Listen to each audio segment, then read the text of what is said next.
नमस्ते दोस्तों, आज मैं आपको लाभ हानि के सवाल सिखाऊंगा, तो वीडियो को पूरा देखें। चलिए स्टार्ट करते हैं। पहला सवाल, एक वस्तु का मूल्य 500 रुपये है तथा उसका विक्रय मूल्य 300 रुपये है, तो दुकानदार को कितने प्रतिशत की हानि हुई।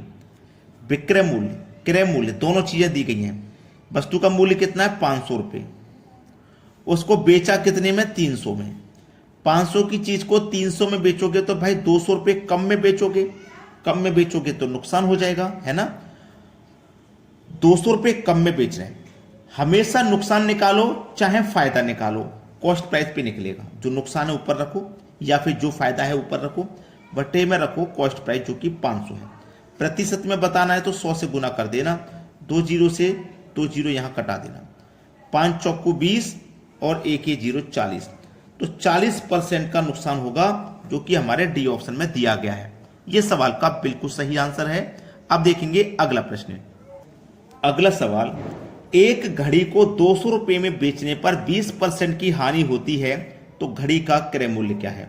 घड़ी का जो भी क्रय मूल्य होगा वो अपने आप में 100% होगा, है ना, अपने आप में 100%।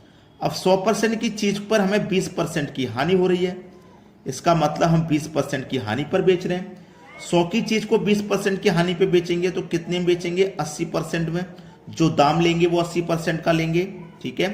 तो हमने घड़ी को 200 रुपये में बेचा, प्रतिशत में बेचा 80% में, रुपए में बेचा 200 में, तो 80% की वैल्यू 200 के बराबर, ठीक है। तो 1% की वैल्यू क्या हो जाएगी? 200 में 80 से डिवाइड कर दो, ये 1% का मान है।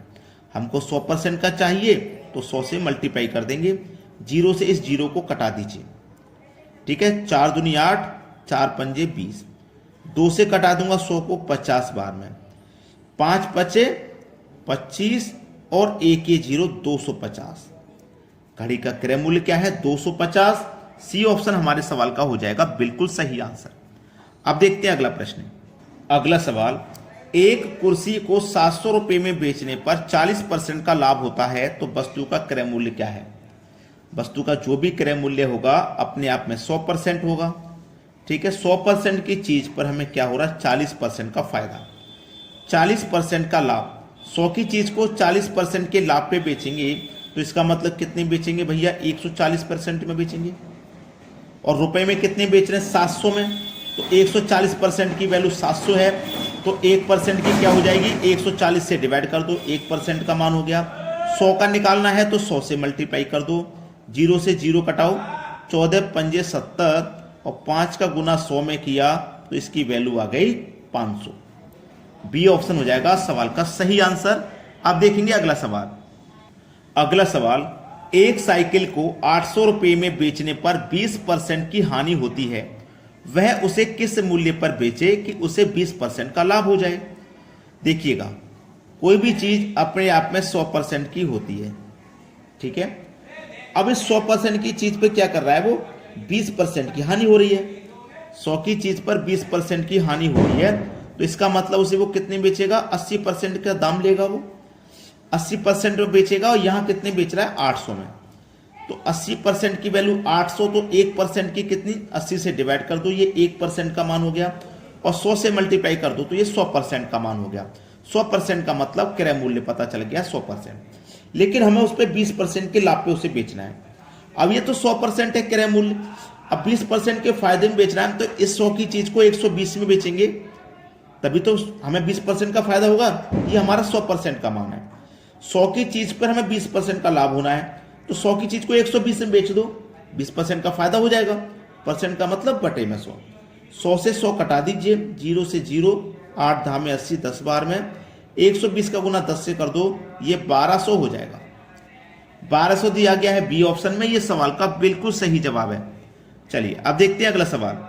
अगला सवाल, किसी वस्तु को 5% हानि पर बेचने की अपेक्षा 10% लाभ पर बेचा जाए तो दुकानदार को 75 रुपये अधिक मिलते हैं, उस वस्तु का क्रय मूल्य क्या है? ये बताना है। लिखना भूल गए, लेकिन वस्तु का क्रय मूल्य क्या है। देखो, 5% हानि की अपेक्षा 10% लाभ पर, एक जगह हानि है एक जगह लाभ है, ऐसा सवाल मैंने पहले भी बहुत बार बताया। जो मूल्य है उसे लिखना, एक जगह हानि एक जगह लाभ, दोनों को जोड़ के डिवाइड कर देना। और प्रतिशत के लिए या 100% का मान क्रय मूल्य के लिए, क्रय मूल्य का मतलब 100% का मान बताने के लिए 100 से मल्टीप्लाई कर देना। 15 पंजे 75, 5 का गुना 100 से कर दो, 500 हो गया सवाल का सही जवाब, सी ऑप्शन। चलिए अब देखते हैं अगला प्रश्न। अगला सवाल, 150 रुपए में दूध खरीदा गया, उसे कितने रुपए में बेचा जाए कि 20% का लाभ हो। चलिए 150 रुपए में खरीदा गया, 20% का लाभ है तो 120 में बेचना है। प्रतिशत का मतलब बटे में 100, 2 जीरो से कटा दो 2 जीरो, 15 12 का गुना कर दो, 180 आ जाएगा। ये आपके सवाल का सही जवाब हो जाएगा। 5-5 10-10 सेकंड में कर दोगे अगर आपकी प्रैक्टिस अच्छी है तो। अब देखते हैं अगला सवाल। अगला सवाल है, एक व्यक्ति किसी वस्तु को 10% नुकसान के साथ 90 रुपए में बेचता है तो उस वस्तु का क्रय मूल्य क्या होगा। देखो जो भी क्रय मूल्य होगा अपने आप में 100% होगा। 100% की चीज को 10% के नुकसान पर, नुकसान का मतलब हानि पर बेच रहे हैं, तो इसका मतलब कितने बेचेंगे, 90% का दाम लेंगे।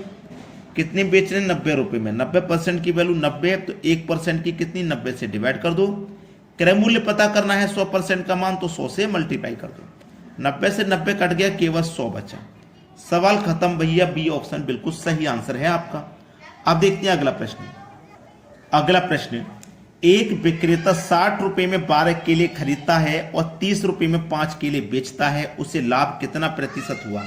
इस सवाल के लिए मैं आपको सबसे बेस्ट ट्रिक बताऊंगा। रुपए वस्तु, रुपए वस्तु लिखिए, रुपए के नीचे रुपए लिखना, 60, वस्तु कितनी है 12, फिर रुपए कितने हैं 30 और वस्तु कितनी है 5। आपको करना क्या है, बाहर से बाहर वाली संख्याओं का मल्टीप्लाई कर देना है। 6 पंजे 30, 1 मिनट, 5 छिक्के 30 और 1 0, ठीक है। और ये कितना है आपका 12 तिया 36, 1 मिनट। हमको जो सबसे पहले करना है वो अंदर वाली संख्याओं का मल्टीप्लाई करना है, ठीक है। तो 12 तिया 36 और 1 0, इसमें से माइनस कर देना है, बाहर से बाहर वाली संख्याओं का मल्टीप्लाई माइनस कर देना है। 5 छिक्के 30 और 1 0, 300। बटे में आएगा बाहर वाली संख्या का मल्टीप्लाई यानी कि 300 और गुने कर देना है 100। इसको बात को याद रखना बस।